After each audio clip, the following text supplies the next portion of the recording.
Hello, hello. Welcome to the fine print. I think it is just me today. Vagabondia is off doing librarian-like things, so I wanted to talk about a few things because my daughter is still in New York. So naturally, I went down the TikTok hole yesterday and I discovered some things that we need to discuss. But first, let's get into some of the topics of today.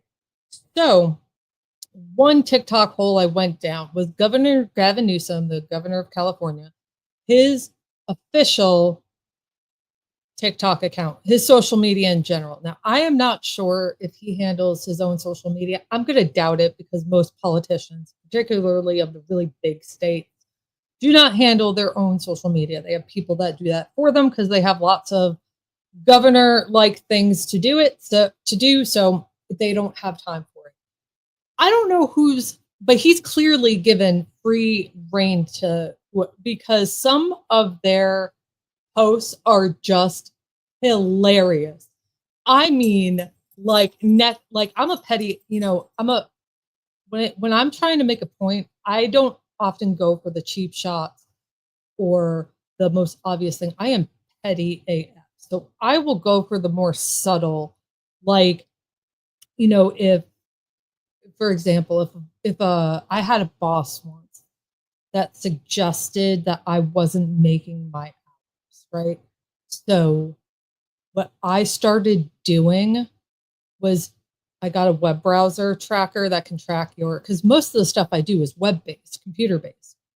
Oddly, I'm not stamping physical books all day. Most of what I'm doing is online, or I'm teaching a class in person. So what I started doing was making a minute by minute level of my day, including bathroom breaks. And not only did I start doing that, I put it in a spreadsheet and charted it. So that's my level of when I get pissed off at something.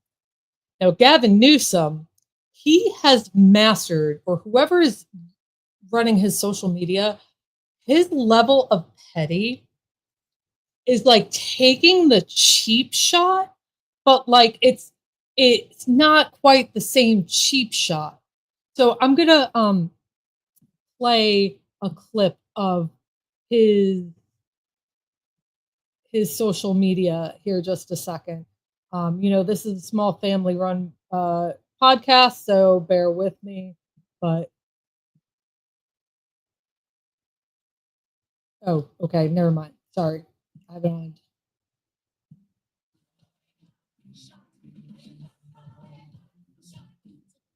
So, democracy is under assault right before this is his official account. Okay, or we got. Oh, I hope y'all can hear this. Donald Trump sought blanket authority to come. That's not next level petty. This one.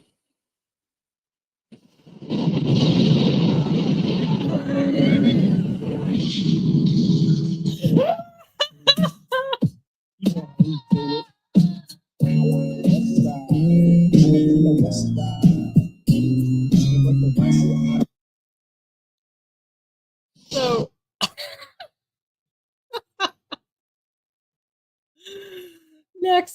that is, and those are, you can go to his TikTok. I'm not going to play them all for you, but he is next level.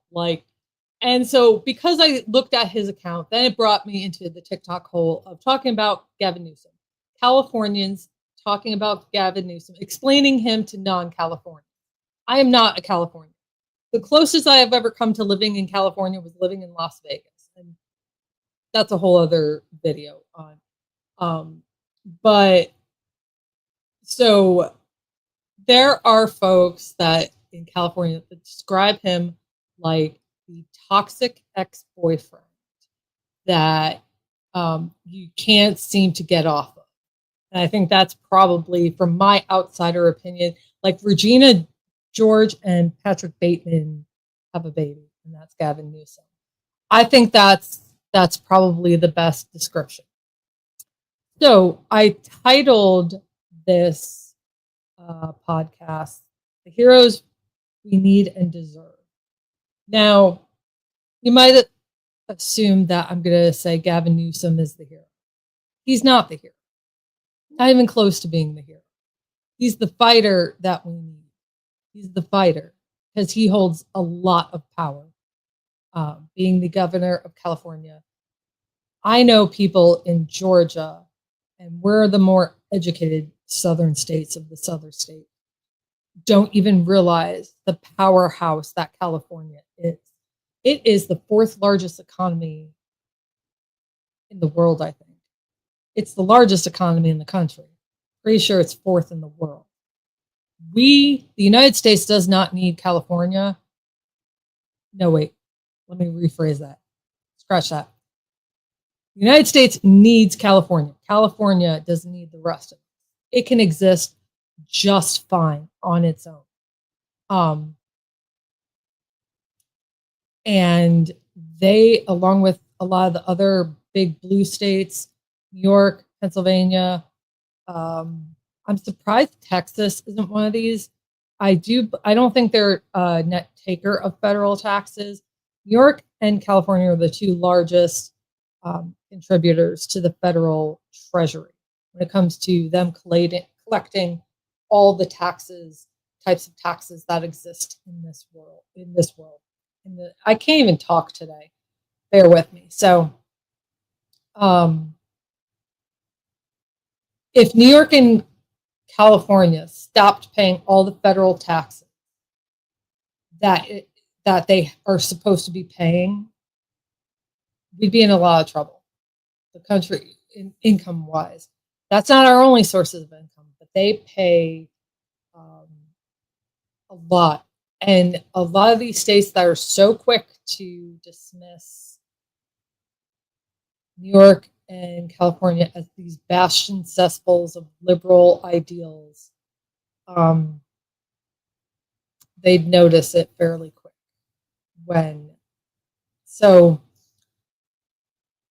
Over 4th of July, I hope you all had a great 4th of July. I spent it alone, and I spent it, I guess maybe I was by myself. My daughter is obviously visiting my parents in New York with my sister. And maybe 10 years ago, or even just last year, if I was alone on 4th of July, I might have gone to find fireworks. I might have invited some people over. I might have found something to do that was more celebratory. And this liberal loves 4th of July because I love holidays. I love gatherings that are staples of American culture that force us to take a step back. Remember, we're all people. We're all Americans. And enjoy some fireworks and like the mythology of American history. I did not want to do that because I felt that would be pretending like this shit is normal. And it's not. It's not normal in the slightest. I decided to watch John Adams, the miniseries. And I wrote about this in my Substack, about why John Adams is my favorite founding father. He's very underappreciated. And while George Washington gives us a lot of the unspoken rules of American government and society, John Adams actually also gives us a lot of those norms of before, and I'm going to say before Trump, the norms that we followed before Trump. John Adams gives us a lot of those norms because, like, while George Washington at the end of his second term, he said, I'm done. I'm passing the torch. People attribute that as like the pinnacle of showing what a peaceful transition of power looks like. And yes, that is a big moment. The true moment, though, is John Adams losing his reelection to Thomas Jefferson. And at this point, they are like nemesis. Like they are oil. They're not quite at the oil and water point, but they're at almost there. And the true test of a peaceful transition is Adams to Jefferson, because the good people of England at the time were like, oh, this ain't gonna work out. The colonies are coming back. And John Adams is like, nope, he won fair and square and passed the torch to Jefferson. But I mean, there's a lot. John Adams, he had a lot of flaws, but one of them, a lot of people assume all the founding fathers owned slaves. John Adams was horrified to learn that slaves were building the Capitol, because he came into power when the White House isn't even like close to being finished. The Capitol building isn't even close to being constructed. So, he's coming at, there's a structure for him to live, but it's not the White House yet. So he didn't own slaves. He thought it was abhorrent. He thought his colleagues that did own slaves were abhorrent. So that's one bonus for him. Even though he was a Federalist, he believed in a strong central government. He was also kind of progressive of the time. So that's another reason. He did what was unpopular for the greater good. So a famous moment in history with John Adams, he represented the British people that shot and killed the colonists in the Boston Massacre. And the reason why he did it was he believed in the rule of law, and that people, and he was also cognizant of what was boiling in this revolution. Even though they're not there yet, he always saw himself as a model. And if he was going to promote rule of law and argue against mob rule, because, I mean, the Sons of Liberty, they wanted to just hang him all on the spot. But they didn't. So he represented, it was very unpopular. If he had been a lesser known person of the time, he might have even been tarred and feathered for doing it. His loyalties might have been questioned. But because he was already seen as a big proponent of being on the side of the colonists, they just kind of grumbled at his desire to Sheila, John Adams is Tony Michaels is the John Adams of the that's touche. I like that. So anyway, getting back to 4th of July, I decided to watch that and stay home instead. I felt very melancholy. I did not like what was going on. And I also got really angry because I saw a lot of people on my Facebook, particularly the folks that live in Georgia, talking about how this isn't the time to protest. No, the celebration of the Declaration of Independence, that's exactly the time for a protest. And I saw a bunch of, Nancy Mace, somebody needs to do a welfare check on her. I'm not even trying to be funny. I really believe she's going through a mental crisis issue. She's not well. Many of you know, my childhood trauma is my mother's untreated mental health illness. She's in that manic, borderline manic state. But so anyway, I guess Hakeem Jeffries, when they're talking about the awful bill, he read the Declaration of Independence, and I don't know if this is true or not. I didn't really care to look that much into it, but apparently Hakeem Jeffries said that the Declaration reads like an indictment. Nancy Mace posts on Twitter that she's appalled that he would say that or call it an indictment. I'm just but it is an indictment. I know different parts of the country get mythologized a little differently, But I thought we were all on the same page of what the Declaration of Independence actually was. Like, it was declaring and telling the monarchy of England a whole list of indictments of what is causing the colonies to say, hey, we're on our own because y'all suck. Like, I thought we were all on the same page. I really did. Maybe that's just my foolish banter. Yes, Sheila, she definitely, like, I'm not even trying to be mean or funny about it. Like, I've lived through living with somebody with mental health issues, untreated mental health issues. Like,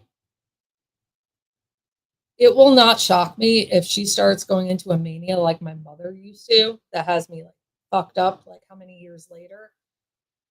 Like, it's really quite sad, because while I think she is an abhorrent person, and it doesn't excuse like her behavior in anything at all. It doesn't excuse my mother, doesn't excuse her. But like, it's still sad for me to watch that kind of spiral. But I'm digressing.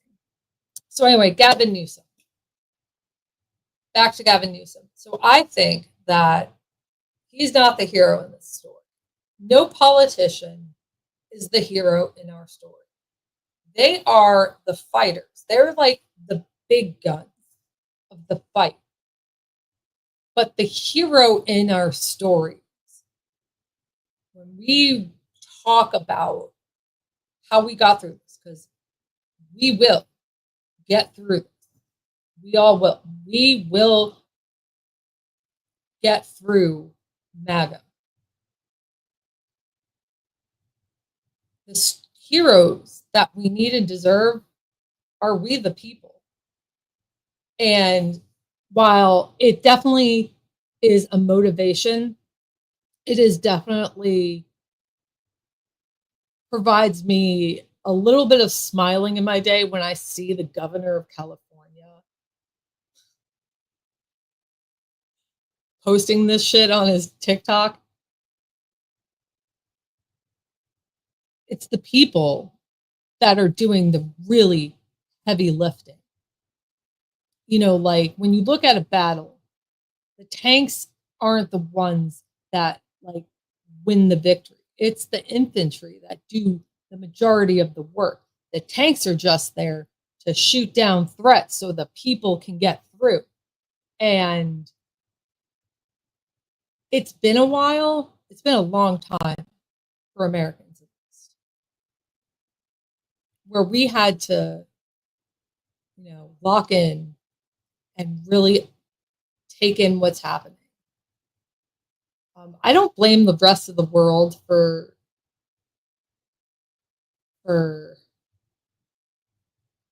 their criticism on our response to Trump. I don't blame them. But if we look back historically on how Americans respond to crises, both within our own country and around the world, we're not the quickest to the party. We don't like to do these kinds of things. We want to believe that, because a lot of times these sorts of problems resolve themselves. But once we're like, we understand there is an assignment, and we understand the instructions to the assignment, we lock in. And we're like, and we find our own ways to really throw down into this fight. So I know the way I thumbnailed this live stream, you're thinking I'm going to be all up Gavin Newsom's ass. He does deserve some credit. He deserves a lot, or whoever's doing his social, like that put me into tears, some of them. But he's not the hero. He's not the hero in this story. We're the heroes. And I could give you examples of people using their own lives, money, bodies to resist. Um, there's this video of this old man, and you automatically assume he's the one taking down the sign on the alligator Alcatraz, which, first of all, is disgusting that the state of Florida put a sign, a directional sign on the highway that said, like, giving you alligator Alcatraz that way, you know. So someone, I don't know who did this, but put a cardboard sign under it and said, this is the concentration camp, because that's what it is. It is a concentration camp. Now, there's this video that went viral where this old man, it looks like he's the one taking down the sign. He's actually the one that's putting it back up. So people are doing things like that. It's small. Like, I think we've been indoctrinated so much in the US that we think that the only effective resistance is becoming Captain America or G.I. Joe. We forget that if we look back historically, it's the people doing the small little things, the nameless faces of a resistance movement. They're the heroes of the story. And we may never know that guy's name that put the sign back. Just like we don't totally know about the guy in that famous photograph of all the, Nazis giving the Roman salute in a parade, not a parade, in a rally in the 30s. There's one guy who's just like not doing it. Now we think we know who he is, but we're not 100% sure. And the person that we think he is, he was killed in action in the 40s. So, but those are the people that history is going to remember. And Gavin Newsom might get all the credit, but it's also the people like Gavin Newsom that don't try to take the credit either. Yes, we're going to talk about the Epstein. Oh, Lord. But I think what Democratic leadership is missing is that I think they're following James Carville's advice, that political strategist from the Clinton era, which is like 40 years ago. I don't feel like it's 40 years ago, but it is. Bill Clinton was elected to the presidency in 1992. I was 9 in 1992. Like, do the math. Like, but I certainly don't. But why we are taking strategy advice from someone who hasn't won an election since then is beyond me. But I think Democrats are just it's better to say nothing than say the wrong thing. And Gavin Newsom is just like, I don't give a fuck. And I understand it, but I think what Democrats don't realize is that the people need the energy. Because if the big guns aren't there with us, then it's almost like, and I know there's a lot of commentators and strategists that will say, well, the people are the ones that guide the policy. And that's true. But in any resistance, I mean, really what fueled the Civil War for the North to want to keep fighting it? The Gettysburg Address, Lincoln's second inaugural address. Like, those are speeches that like sparked things. Like, he was a master at knowing what the people needed to hear at the right time. Same with FDR. He was a master at knowing what the people needed to hear at the right time. And we have a lot of Democrats with power at the state and national levels that are rising to this occasion. But I think what Democrats don't realize is that stop like testing every little idea, for just release it. And if you're wrong, then you're wrong, and people have no attention span.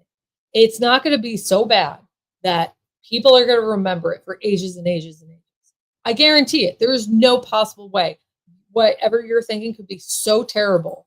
Like the idea to market is that bad that people are going to remember it for years to come. Yeah. Well, let's talk about Mamdani for a second, because I have some thoughts on him too. I really think Democrats and the entire fucking country is overthinking. Okay. First of all, Mamdani won a primary in New York City against Andrew Cuomo and a whole bunch of people that weren't all that well known. Andrew Cuomo, I don't even know how to describe the Cuomo dynasty, first of all. I am old enough to remember his father, Mario Cuomo, being governor. That's like the first governor I remember as a young child. And to this day, he's still beloved. Corrupt AF, but he is beloved. He was a great speaker, and he's another one who knew what to say at the right time. But if you are younger than me, you don't know who he is. So the people that remember Cuomo, the last name Cuomo, are slowly disappearing from. Then you have New York City in general. And New York City is a different bear than the rest of the state. Even a lot of New York City shares the same island as Long Island, but it's two different bears that you got to deal with. The thought that Cuomo could just stroll up, be the institutional name, and win the primary just like that was naive and foolish. And the institutional Democrats thinking that would just be okay, that was foolish too. What did you expect to happen? Like, Mamdani knows the pulse of the people down there. He didn't just go after particular demographics either. There's a lot of demographics down there. He has this, and we talked about this our last episode, about how he picked, like he talked about make falafel $8 again from like street vendors. He ran a beautiful campaign. Now, can it win for the general? I don't know, because Andrew Cuomo is labeled to still run. Eric Adams, he's in this race too as an independent, I think, or he might be running as a Republican. But should Mamdani's approach be used in a national sense? Yes and no. I think that we have a huge like the institutional Democrats and Republicans have a huge problem because they're trying to hold on to power with their might. And people who are my generation, plus or minus a few years, we're in this predicament.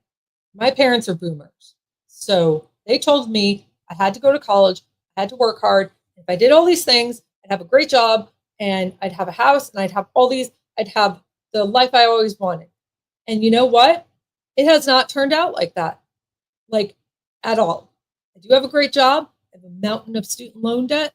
I have a mountain of problems that I can't save for a house. Are you high?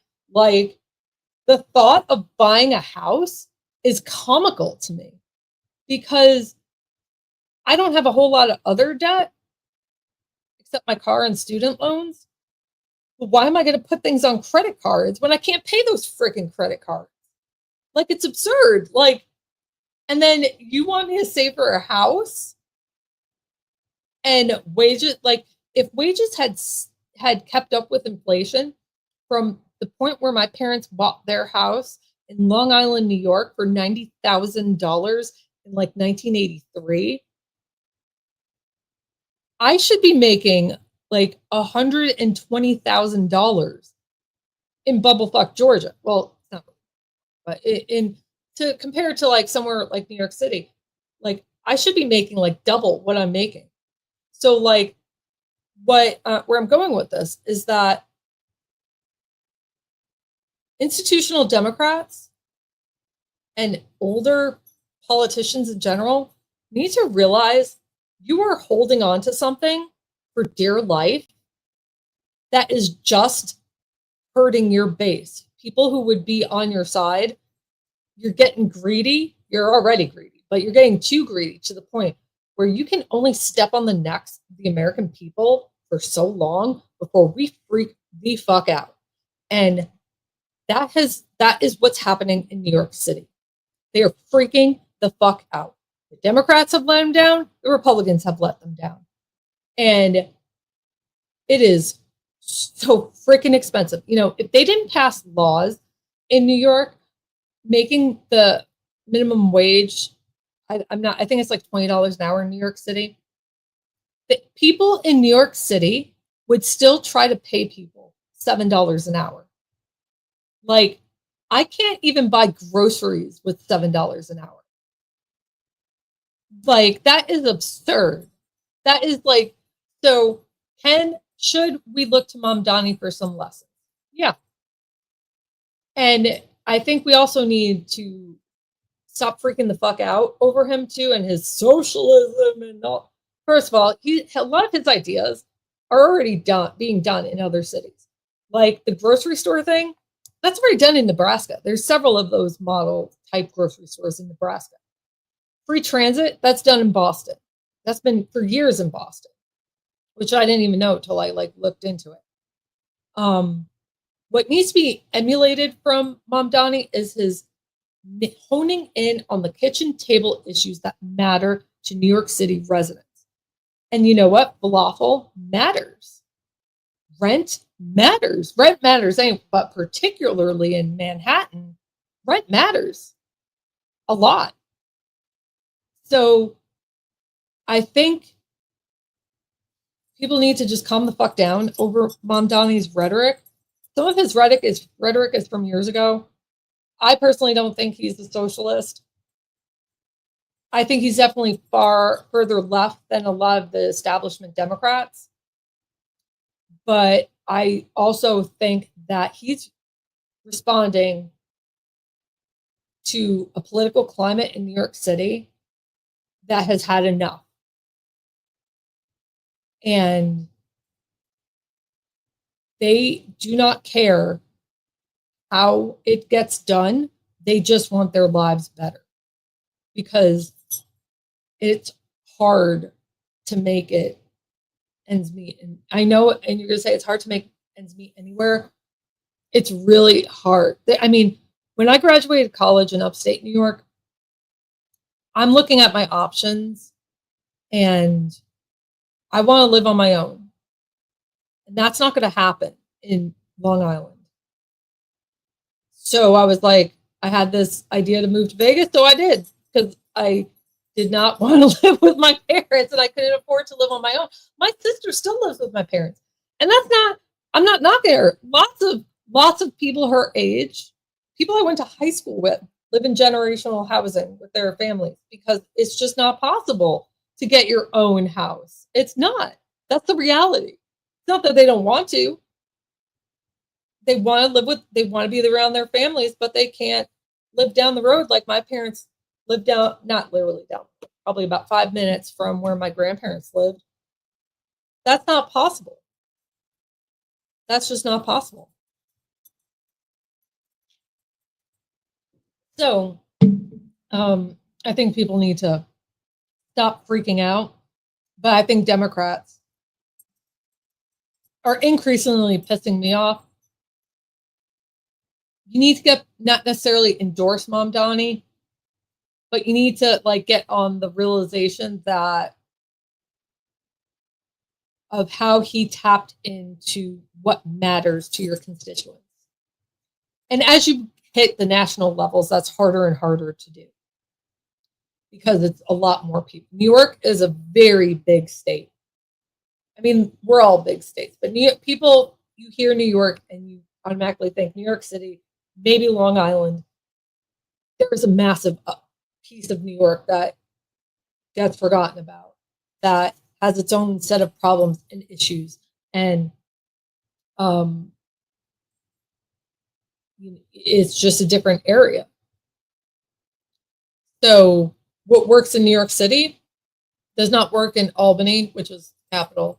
It's 4 hours north of New York City, which doesn't work in Watertown, which is a rural area where Fort Drum is, which is different than Buffalo. They all have different issues, very different issues.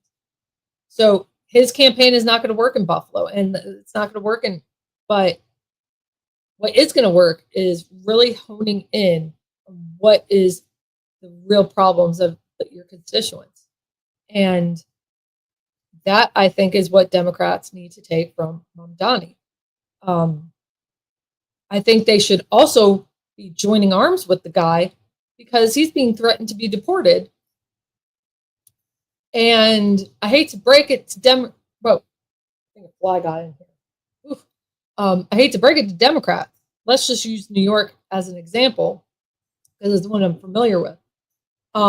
You have a lot of people in New York City alone who are immigrants, who you would never guess it because they have no accent, but they're immigrants or their parents are immigrants.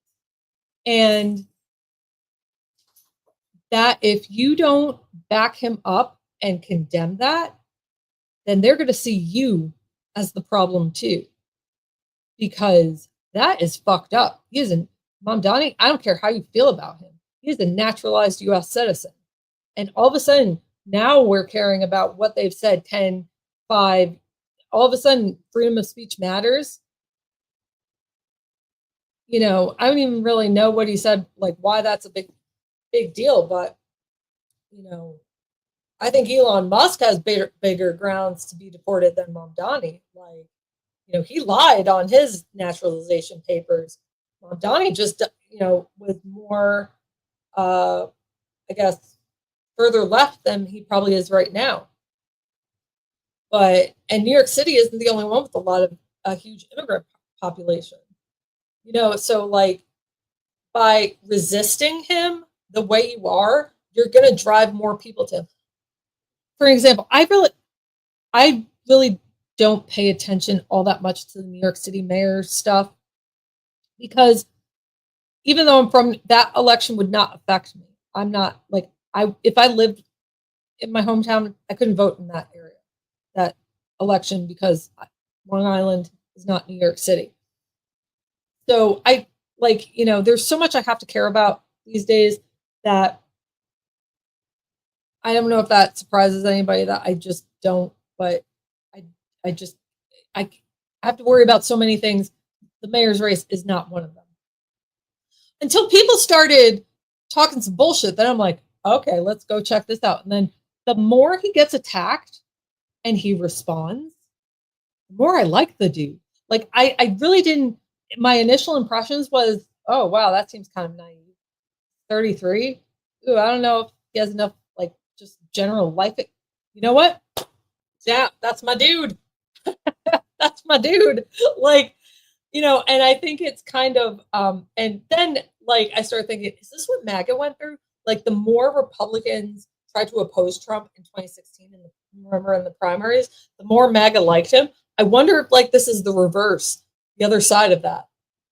Because I didn't really care about Mamdani really at all. I was like, well, it's New York City. They'll sort it all out. And, it's just a primary. In all honesty, people are acting like the apocalypse is going to transcend if they pick the wrong candidate. It's a primary. I mean,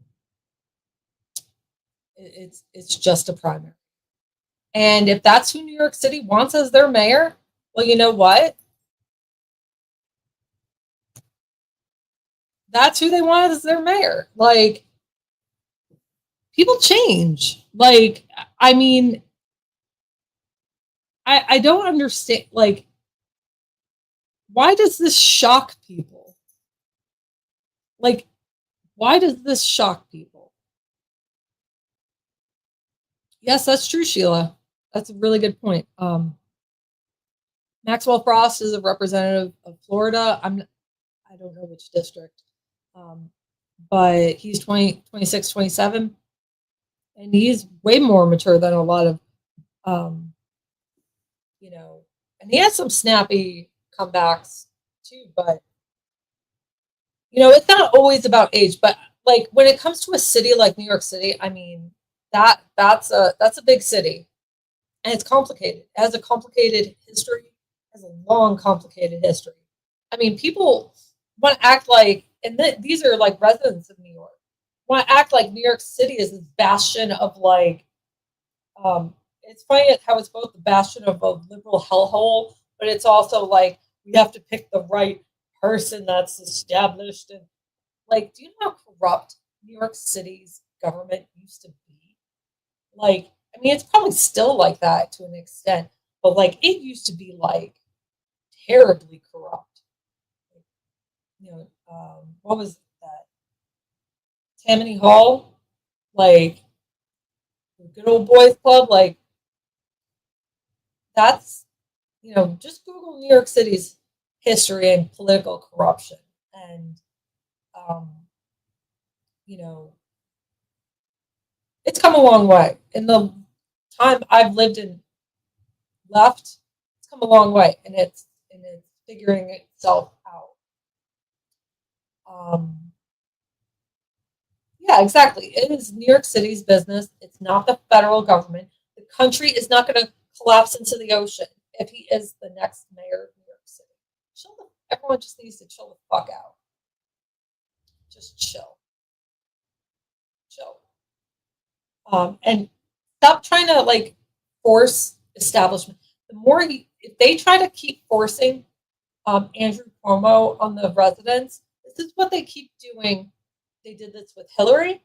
They did this with not so much Joe Biden the first time, but they tried to prevent Kamala from being like the establishment Democrats try to stick their fingers into who their preferred candidates are, and they lose. And I really thought Kamala was different, but I also believe that they set her up to fail. I didn't realize how much they set her up to fail until after the fact. And they're going to have a reckoning to deal with because, I mean, how do I word this?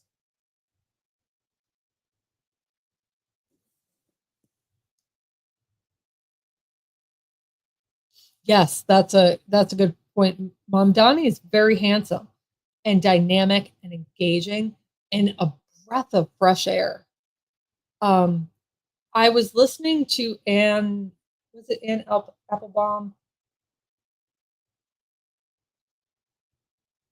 Ruth Ben Giat, New York's NYU professor. That's who it was. She is an expert in authoritarians. And she was on a podcast, I don't remember which one. I want to say it was The Bulwark, talking about how you overcome authoritarian. And there's a man in Turkey who won the mayoral race of Istanbul, but their dictator threw him in jail because he's a threat.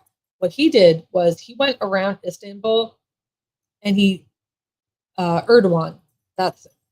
He went to Erdogan supporters and had a campaign of love and he went after Erdogan supporters and hugged them.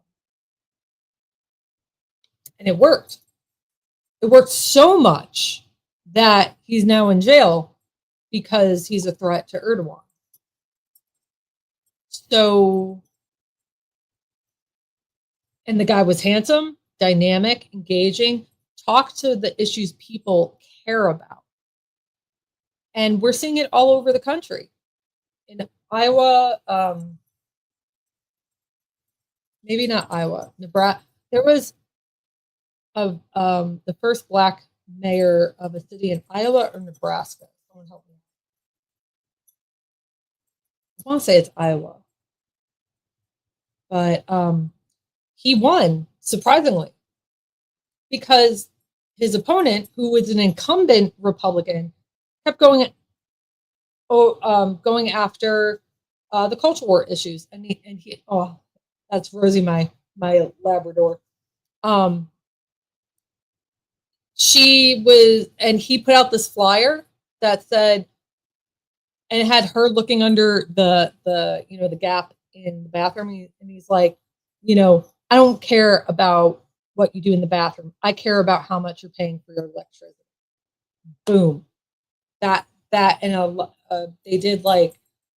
they looked at the date, and that one flyer alone, like they credit that flyer as putting them over the edge. Like people who were teetering, that's what people care about when it all boils down to it.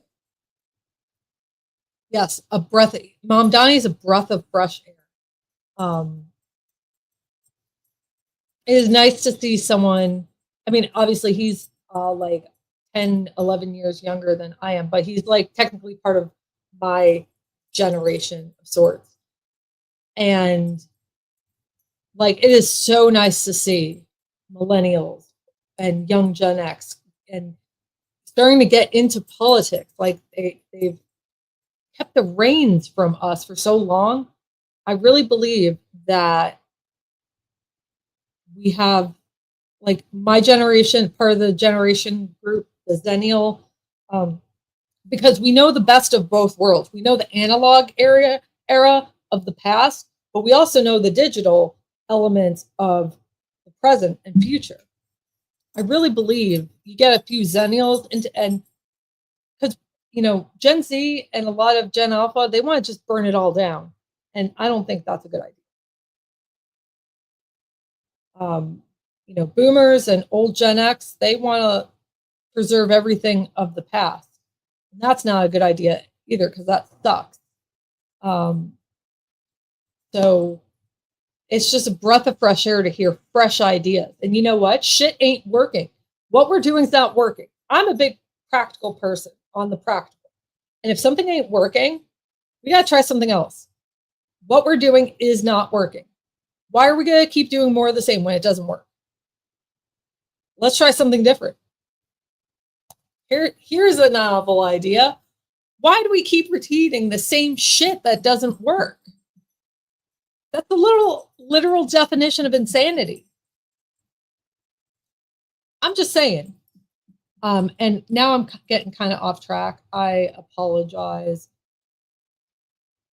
for that, but so let's get back to California, because JD Vance decided that let me get this out. He decided that he was going to Disney World. Now, I have heard this confirmed that he was at Disneyland in California, which I think is bold. That is a bold choice to make, because how many Americans right now I would have loved to take my child to Disneyland or Disney World, but I can't. Want to know why? Because I can't fucking afford it. Like, do you know how expensive Disneyland is? Disney World, like, I cannot afford to even look at the website, and that's free. Like, that's how much I can't afford Disney World. So that's bold. Yes, he got booed mightily. Now, I also heard some criticism that it's messed up to mess around while he's with his family on vacation. I'm sorry. No, I'm sorry. That is not acceptable. If you are going to go after the people, the American people, and rip families apart and cause women to miscarry in these concentration camps and destroy lives and livelihoods, no, I'm sorry. You do not get a peaceful Disney vacation. Fuck that. No, I'm sorry. He's trying to use his family as a shield. You are vice president of the United States of America. You are not vice president of a tiny mom and pop company. Okay. You do not get peace while you are in office. I'm sorry. You're not going to say the bullshit that you do and advocate for destroying lives and think you are entitled to a peaceful vacation on our tax dollars.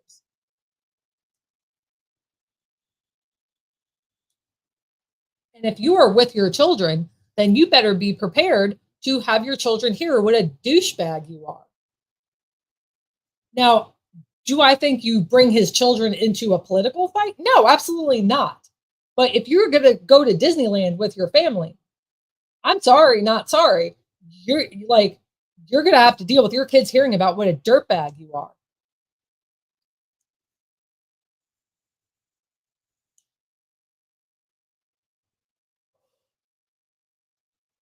Sorry, I'm trying to get this off the screen. There we go. So, I just wanted to point that out. And Gavin Newsom naturally had something to say about that on TikTok. Now, I ranted and raved for like an hour, and I'm sorry I got distracted on Mom Donnie. I wanted to talk about, and I'm going to make a long form video on how fucked up this is. Now, I'm going to give you some pro library tips in this too when you're doing research. Okay, we need to talk about the weather, NOAA, the National Oceanic Atmospheric. I don't remember what all the letters stand for, but anyway, it's the people that give the weather warnings, and Texas is trying to blame them for not enough warning. Well, that's what happens when you gut a federal agency. Now, with NOAA, the reason why I'm making a long form video is because this is some dark shit now. AccuWeather is a company that provides weather information. A lot of our apps use AccuWeather to give us nice radar images and weather forecasting that, the layperson can understand. Humidity, what it feels like, temperature, like what about the storm? The thing with AccuWeather is that all of its data, his data is no different than the weather NOAA. They get their data from NOAA. Now, why do people pay for AccuWeather and don't just get the data from NOAA? Two reasons. And this is where the pro library tips come in. So a lot of times you have databases and services that take government information. And because government is just in the business of providing the information, very few of these government agencies transforms that data into something that's really understandable by the public. A lot of times they're just pumping out raw data, and the only thing that you can discern is like temperature, humidity, sometimes barometric pressure, if like for whatever reason. Companies like AccuWeather, what they do is they take government information and compile it into easy to read formats and visualization. So thank you, Amethyst. Administration is the one I was, but so what? That's what AccuWeather does. And there's lots of databases that you can use at your library that will take government information, and that is all public information that you don't need a database to necessarily go through it, but they make it easier to find. So good examples like this, a lot of the legal profession uses Westlaw. That's how you can get access to cases, case law, Supreme Court decisions, state law, federal law, a whole bunch of stuff. It's a very, very, very good database. Now, all of that stuff is public information. You can get it yourself. You don't need to pay for a subscription service. So why do law firms, I have never heard of a law firm not having their own subscription to Westlaw. Westlaw makes it easily findable, is essentially what you're paying for. Because if you search, Pacer yourself, or even go directly to the federal district courts or state level courts, a lot of those sites are not easily searchable. A lot of times you can't even get court documents online. You have to request them. So what Westlaw does is make that all easy. You just type in natural language, and that's library jargon for a keyword. Library databases, when they were coming around when I was a kid, they weren't based on natural keyword language. They were based on already established vocabulary. So if you didn't really know that vocabulary, or you didn't guess it right, it was going to be hard for you to find stuff. And that's why you really needed library professionals to help you find that kind of stuff, because we don't know the vocabulary. We know where to find how it might be indexed. So I'm digressing. So AccuWeather is one of those services that compiles government data and provides really easy to read visualizations of weather for the layperson. Even a lot of news stations, their meteorologists are using AccuWeather forecasting. So, NOAA is also I think at one point it was the best in being able to predict hurricanes. And the reason why that is because the Department of Defense was sending satellite data. So you could see these clouds forming in their infancy and be like, ooh, that's looking like a hurricane in the beginning. Let's keep an eye on that. And so they could properly make people aware of storms, not necessarily hurricanes, but they could track weather a lot more easily seeing the satellite data from the Department of Defense. Shelve that, what I just said. Let's go back to AccuWeather and the Heritage Foundation. Now, in Project 2025, there is a whole section of privatizing NOAA. Now, I'm of the firm belief that government definitely doesn't need to be in everything, but in these types of things, the government absolutely needs to be into it. Not everything should be privatized. Not everything needs to be a profit. Weather prediction is, so what happens now? I have to pay AccuWeather to get notifications if a tornado has touched down. I can't, you see what I'm saying? So AccuWeather for decades, and Barry Myers was the longtime CEO of AccuWeather, has been lobbying Congress to privatize NOAA for decades because they also sued that NOAA was their competition. And not really, because the Weather Channel is another example. They're just putting stuff in readable formats, I think from AccuWeather. But they could take this data, they don't net, and you can use government data for private purposes. So what they want to do is force us to use their product. And, if you can't afford it, well, too bad, so sad. So that's why things like the weather need to be kept, corporations need to be kept out of it. Weather needs to be a public service.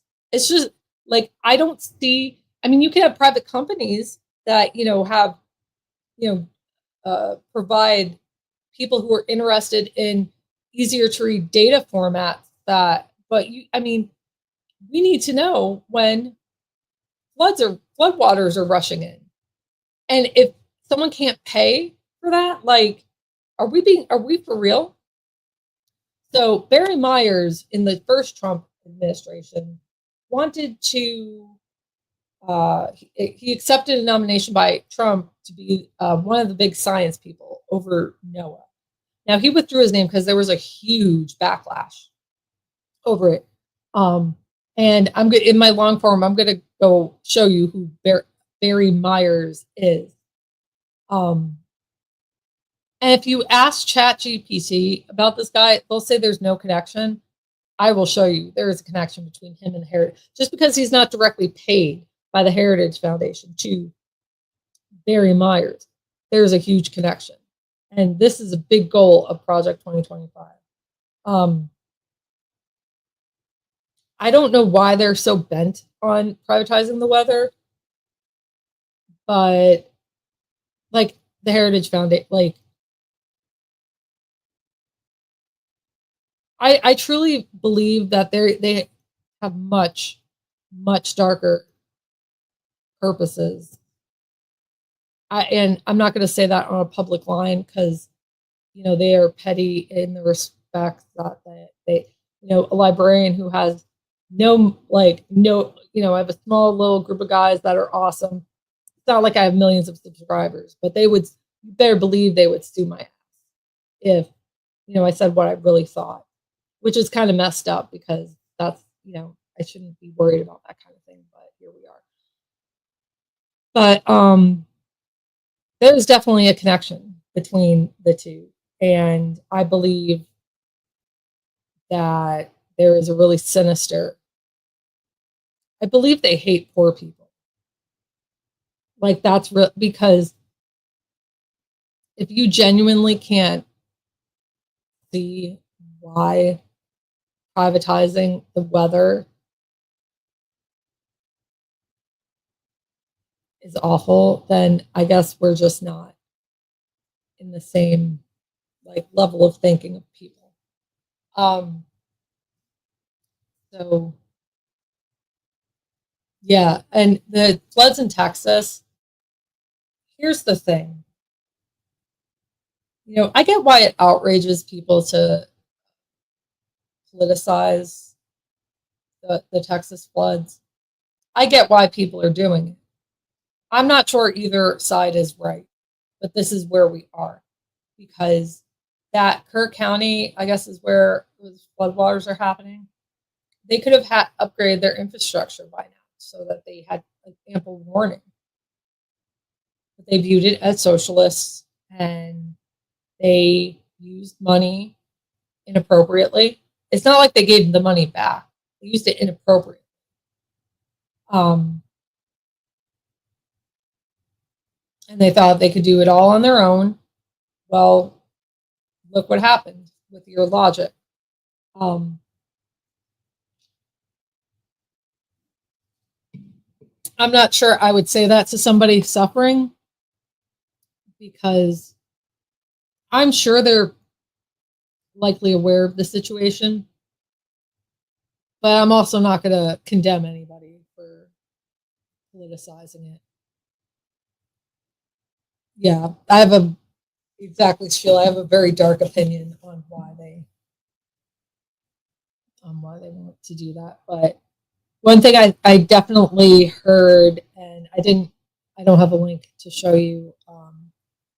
The sheriff of Kirk County, apparently his family, his daughter and grandkids were saved by some of those Mexican first responders that just crossed the border and was helping out ordinary people. You know, apparently the governor of like one of the largest states in the country, his hands are tied. He doesn't have, like, Texas, you deserve better. You pay taxes. You deserve first responders wherever you are. Like, my hands are tied. Why don't you untie them and go get some money to pay some first responder? Like, what is wrong with these people? Seriously, they are fucking touched in the head. If they like think that that's the thing, and then in the next breath, instead of finding a way to get first responders there faster, he calls a session of Congress to talk about gerrymander, because he knows that this is going to really mess some things up. Mexico 911 came to help. I watched a few of those videos, and I was just like if I think about it, I'll start like getting emotional, because that's like human love. And even though I don't live anywhere near Texas, I don't know anybody. I know people in Texas. Some of you all are living in Texas. You know, thank you. If no one, if Abbott's not going to say thank you, and you know what, I thank you for helping my countrymen in their time of need, even if they don't think of me as their countrymen, because you know that is some love of just human beings. There were also some kids that were of Hispanic descent who saved like 20 young, like even smaller kids at a camp. They just put them onto a mattress that was floating for whatever reason. And, you know, I just can't believe people are okay with this level of competence. I mean, incompetence. Like, it's just, when is enough enough? They act like they're like communism is seeping into their county. Like, you've been ruled by Republicans, I'm pretty sure, since like 1980 in all elements. How has that worked out for you? And it's just common sense. And I think what the Mexico 911, why it touched me so much, it's not just that it gives you hope.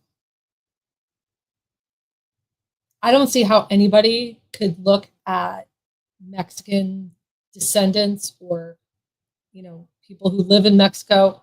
Like, I don't see how you can be rescued by somebody like that and still be hateful. That. And so from what I heard is that the sheriff's family was rescued by Mexico 911, and he's had a bit of a change of heart. I don't know what that looks like in how he acts, but I don't see how you are a truly cold, evil person if you cannot be touched when your own family is rescued by people that you claim to hate. And it gives me hope that people are willing to even help people knowing that's a tough pill. It's one thing to help somebody when you know they don't hate you. When you're helping someone you know hates you, that's a tough pill for anybody to swallow.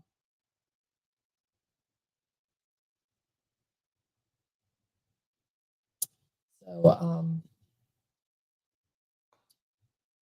I don't know what we're gonna do, but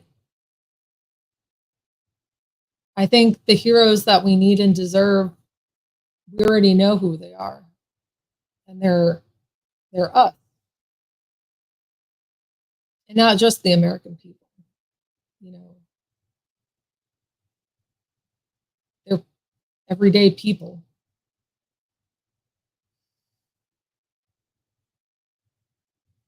Yeah, amethyst. That's I heard some of the uh, videotape commentary about when the infrastructure bill was passed down. Now, I don't know if these people are everyday people or if they were like officials. Either way, it's like y'all need to learn priorities. And so either you need to raise taxes within your state, county, I don't know what level of government, and do it yourselves, but you can't not have shit just because you feel it's like, what's the point in society? That's why I don't understand about these like libertarian folks who like our income taxes are unconstitutional. First of all, okay, I don't want to pay taxes, but if my taxes are going to help the people of Texas, I'm okay with that. I'm okay with it being used for roads. I'm okay with improving infrastructure that isn't my infrastructure. I'm okay with that. I'm not okay with billionaires getting tax breaks at the expense of my taxes and people in Texas not getting what they need because some billionaire needs a new yacht, buying it from his current yacht. Like, that's just not okay. So, like, when a bridge collapses, what are we supposed to do without income tax? Start a GoFundMe every time? Like, how is that going to work? Like, how do you not have, are we not going to live in civil society? Are we just going to be like, fuck it, you're all on your own? Like, I don't understand the logic behind it because we can't live in the society with good roads and schools and all that and not have taxes. Like, and you can't just have like a little kitty, like how do you determine who pays what and who deserves what?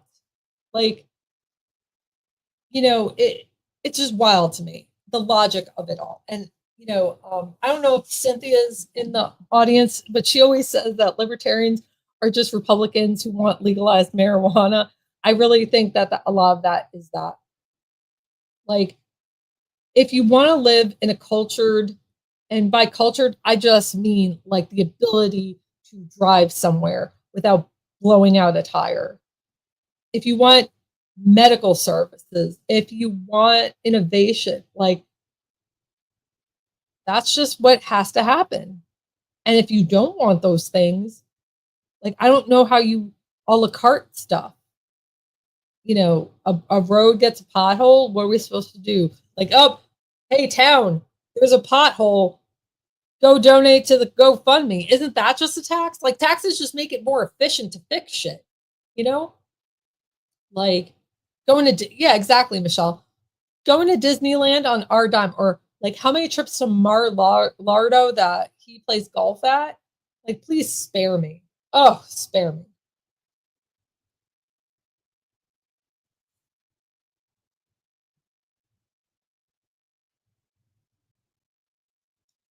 Um,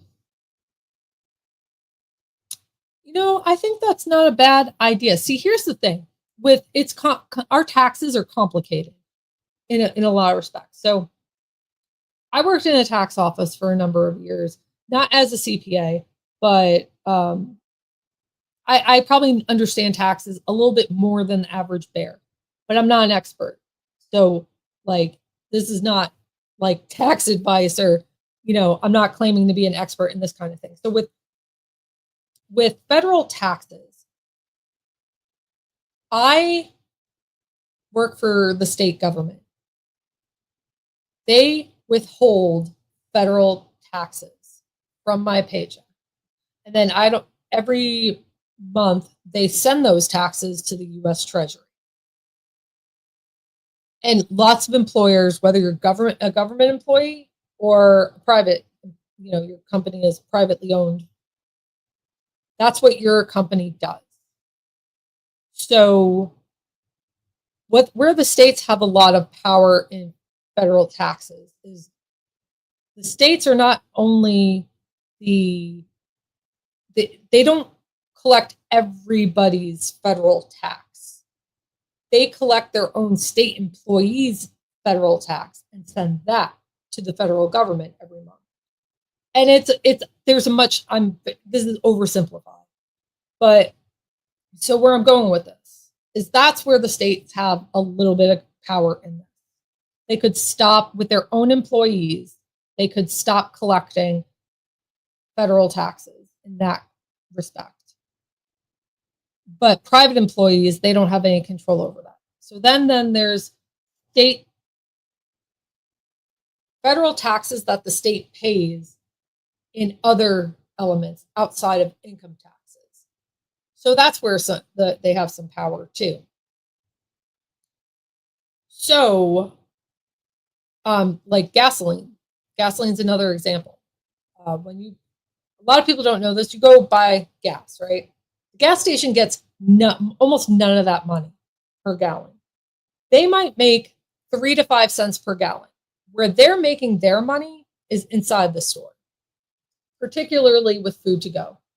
But they want you in the store buying shit. They don't make money. The gas is just to get you there. So most of that money is paying for the gasoline itself, and then the taxes that are state, federal, and local taxes. Now, how that's collected is complicated, but that is where the states have a little bit of power as well.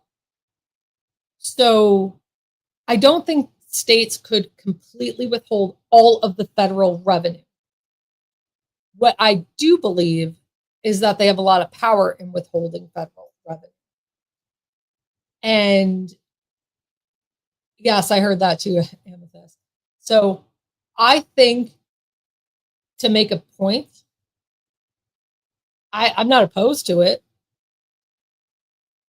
And if that's what it takes to make the point, because I don't think people recognize how much the federal government relies on the big blue states. And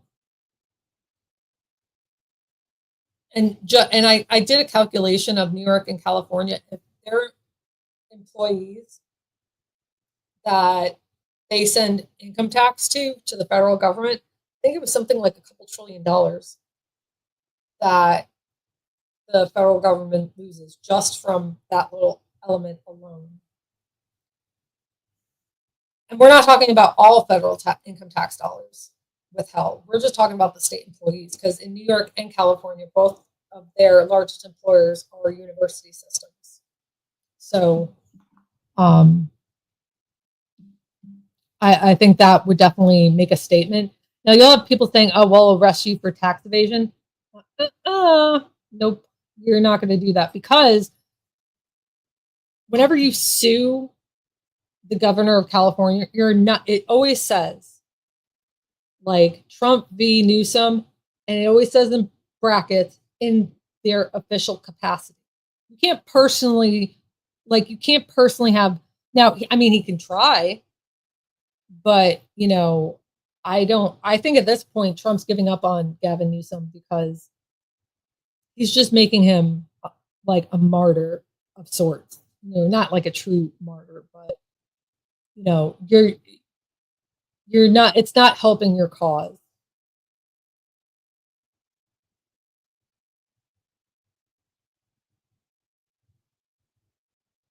Yeah. So I think it's a great idea. I don't think it's as easy as simply withholding federal taxes, is what I'm getting at. I think you should also, I'm not a tax expert, just disclaimer. There are ways that you can no, I don't want to say stop, delay your personal federal taxes that are withheld from getting to things that support things like Alligator Auschwitz and all of that. So what you can do is you go to HR and you amend your W-4, and you claim all the dependents that you're allowed to claim. And that doesn't withhold as much taxes. The fewer dependents you claim, the more tax they take out every month. The more you claim, the less taxes they take out. So by doing that, you're not fronting them the money to do these things.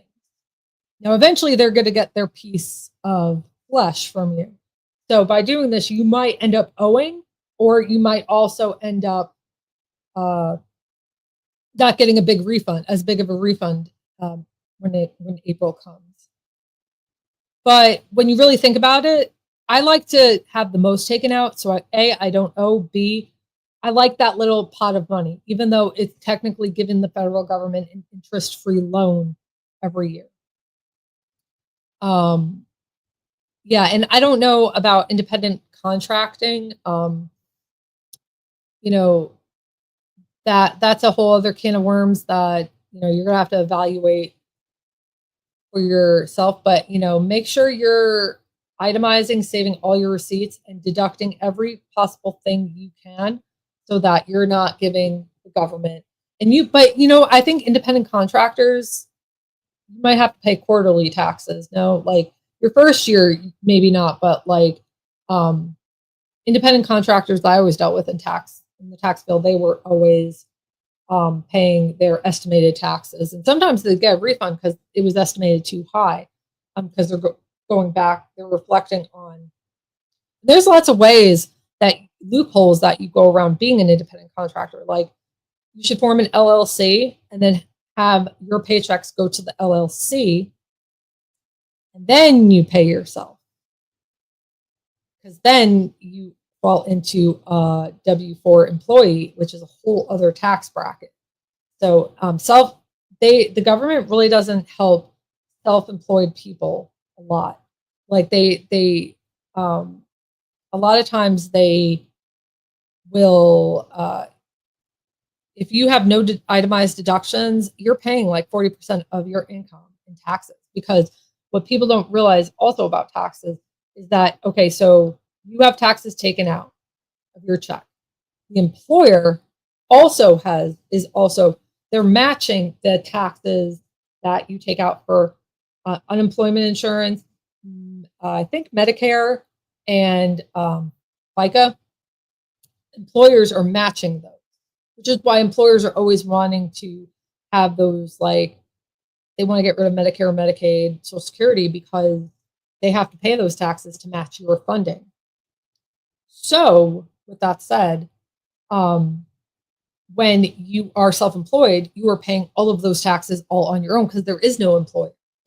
That's why you have to get creative with forming an LLC and all your funding getting paid to the LLC, and that LLC then issue you a paycheck. So, but oh yeah, we're getting kind of long on time. But yeah, that taxes, I don't know. There's definitely ways you can delay your own personal taxes legally. All of this is legal. I'm not telling you anything that's illegal. People do this all the freaking time. Jeff Bezos has the audacity to issue himself a paycheck. I think it's like $90,000.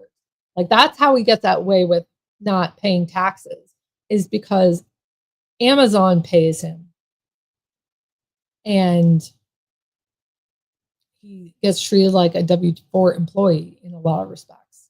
That's really, really twisted. So, oh, Sheila, really? Because like in Georgia, you can just set one. You just pay the state $250, and anybody can set up an LLC. It's super easy. But talk with a tax professional. Speaking of taxes, Trump did away with being able to file directly with the federal government. So TurboTax, Intuit. Well, no, TurboTax is part of Intuit. I'm not thinking about the other tax, H&R Block. So like whenever you file with H&R Block or TurboTax or any of the sites, they only charge you for your state federal tax because it's free to file with the federal government. They can't charge you. Now they can, because they did away with e-file directly to the IRS. So thanks, Trump. And taxes on tips. It's not no tax on tips, okay? It's no tax on cash tips. And you have to itemize. And nobody itemizes their cash tips anyway. And it's only up to, I think it's like $25,000 for tips. And it expires like in 2 years. So it's not like a permanent thing. It's you know what, like reading how they structured the no tax on tips, it seems like it's a bigger hassle than it's worth. So, so really quick before we get out, a sole proprietorship, the liability lands on you. That's why an LLC is so beneficial, because like let's say you get sued, they sue the company, not you personally. With the sole proprietorship, they can still sue you personally. So just something to look into. Everybody's situation is going to be different, obviously. But even if you're not operating with like equipment or, people will sue you for anything these days. So just make sure your legal liability is matched to the way your company, regardless of if it's just you, is structured. Because it can really bite you in the ass. And that's why LLCs are the most popular. They're easiest to set up and incorporate. They're usually the cheapest, and they provide you the biggest personal protection of your assets. So it's just something to look into.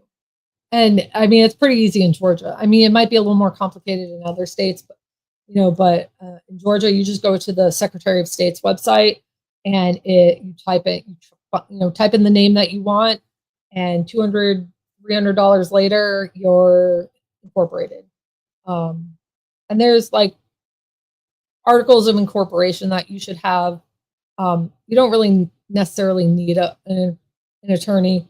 I mean, depending on what your industry is, how big it is, it's just you and another person. Like you can just download a template and, fill in the blanks most of the time. But, obviously bigger, if you're a law firm or, you're going to want to have like an actual attorney look at it, because, if there comes down to liability, those articles of incorporation are like part of your legal documentation of how much they can take from you. So,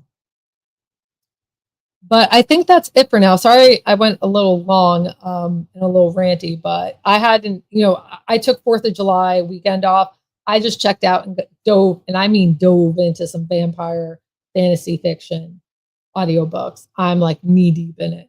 So I was catching up and I was just like, oh Lord, look. Oh no, what Gavin, where did your social media come from? So thank you all for, stopping in and listening, and we will see you next week. Have a great day, guys. Bye.